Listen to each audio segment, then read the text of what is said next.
Kumshibinta ban kan mau kerpang ia ka sngi kilong kmi. Kabala jurakhi malau snem ha ka Frederick banai leber. Kabala tip kulum baro ka perthei ia ka International Women's Day. Shwa ka Frederick la shai ka sngi sajan ka beri ka sngi rakhi ia ka sngi kerpang ki kinthei. Ka Women's Cells Synod College bat ka Center for Historical Research Synod College CHRSC minta ka sing thodieng ka nyoterik leber arjar psan kla pelong bat rakhi ka sing kerpang ki kinthei ne kata kabla tip kamka International Women's Day kabla pelong ha Synod College long ha kani ka sing rakhi ka Synod College ya ka International Women's Day u Dr.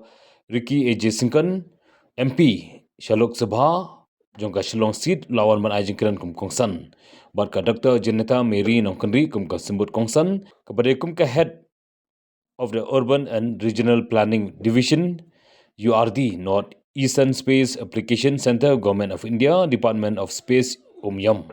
Hak juga pot Dr. Ricky AJ Singkan kumkongsan hakani ke program ula plat baru ya ke kot ke belajar keteng Women's Pathfinder of Meghalaya ke belak thok Dr. David Arnold Kharchandi na ke mentah ke singkirpang ki kintai hak jingrakhi ya ke International Women's Day. Nalol kongsan ka sembut kongsan lai doran kalang ru ke principal ke Synod College ki nohikai nagi department beper bat ke jingwan simenta nadu ki samla puli ke Synod College. Now before we move on to the speech by Dr. Janeta Mary Nongkanri, first of all, I would also like to introduce, as you have all heard, that she is the head of the Urban and Regional Planning Division, Northeastern Space Application Center, Government of India. She is also the first women scientist from Meghalaya to receive the prestigious ISRO Young Scientist Award. Ma'am, we welcome you. We have, let me go ahead, we go to the slide once it is done. We are a small center located in a very beautiful place in Umyam, which is called Northeastern Space Application Center, established in 2000 by the joint initiative of Department of Space and Northeastern Council. We have been working in the verticals, in 5 verticals. We call it the remote sensing, which we use the satellite-based technology for assessing the natural resources. We also look at what we call as space science, when we look at the weather, the climate, and also other parameters, and even what we look about astronomy also. We have another important component which is called satellite communication, dealing with all the communications and also with disaster-related communications.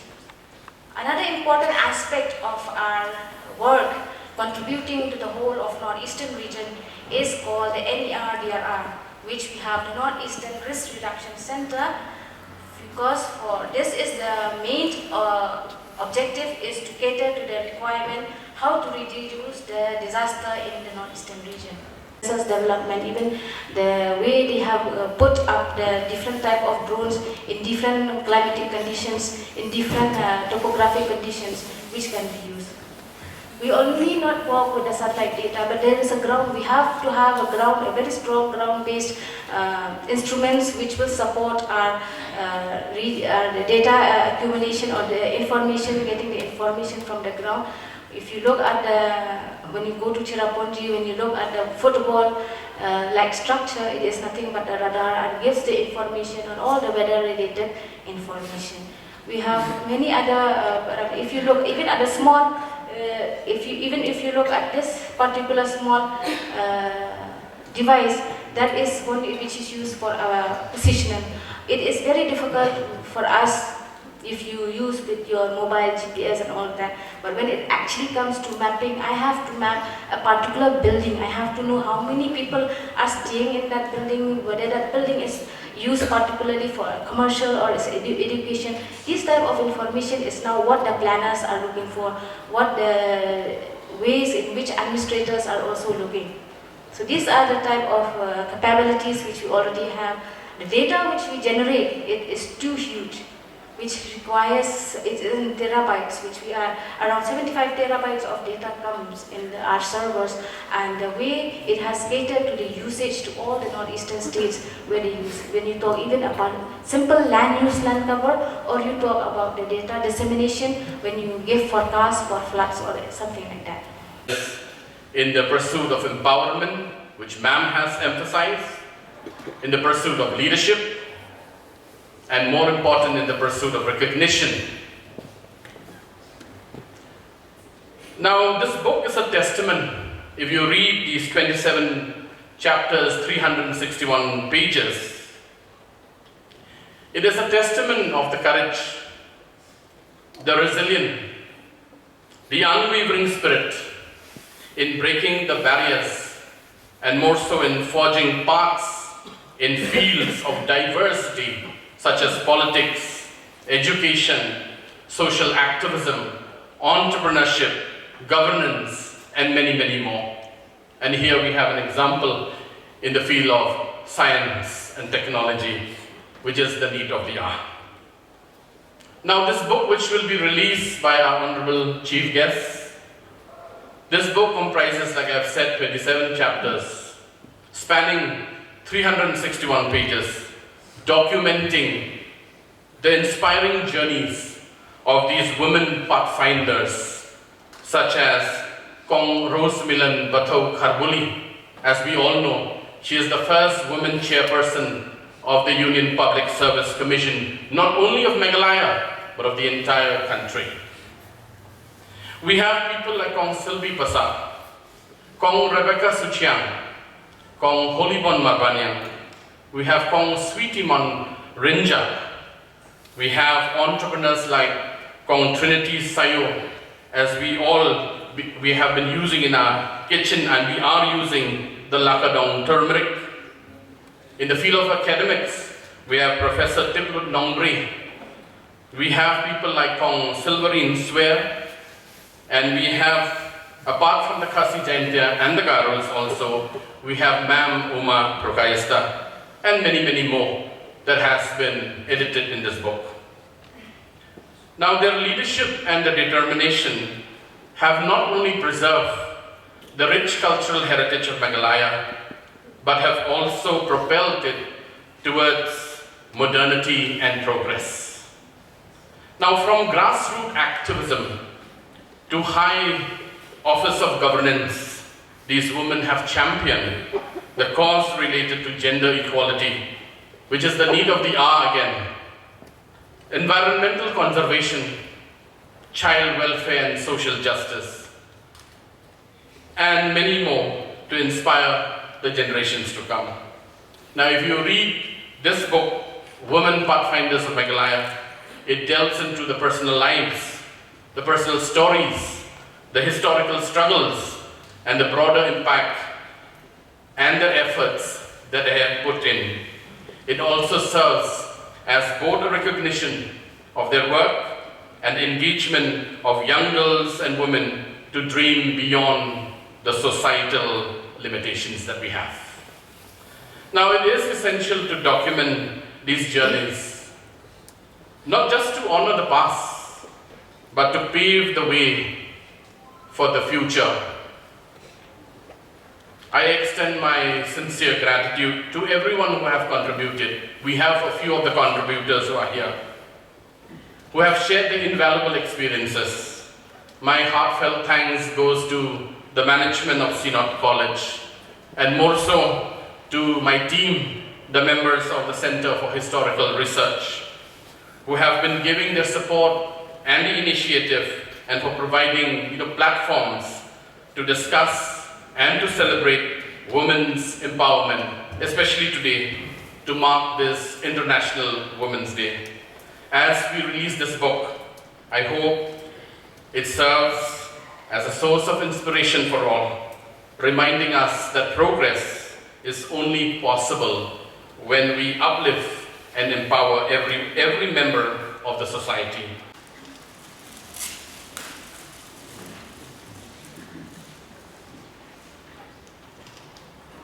What an honor and a privilege for me to stand before all of you to release this book. Women Pathfinders of Meghalaya, a book edited by David Arnold Kashambi. And I hope that readers will benefit immensely through each and every writings that you find in the pages of this book.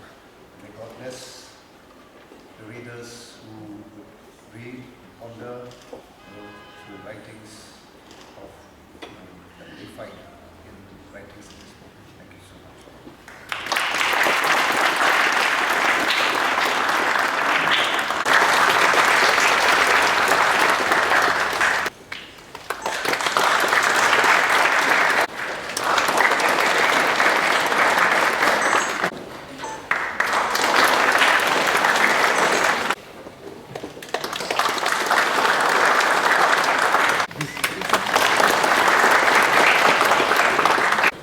And I request Sir to also please take Well, today we all gathered here to celebrate the International Women's Day, which is tomorrow.